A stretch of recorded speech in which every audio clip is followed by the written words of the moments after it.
Hi everyone, in this video I'm going to show you how to easily see who viewed your TikTok profile. Be sure to watch the video till the very end to avoid any mistakes. And don't forget to like this video and subscribe to my channel. Let's get started. First, open the TikTok app on your device. Go to your profile by tapping on your profile icon.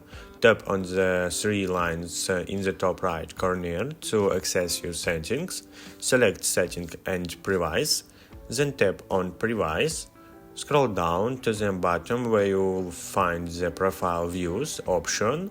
If it's turned off, tap on the toggle button to turn it on. Once activated, this option allows you to see who viewed your profile in the past 30 days and allows others to see that you viewed their profiles. To check who viewed your profile, go back to your TikTok profile, tap on the icon next to the three lines.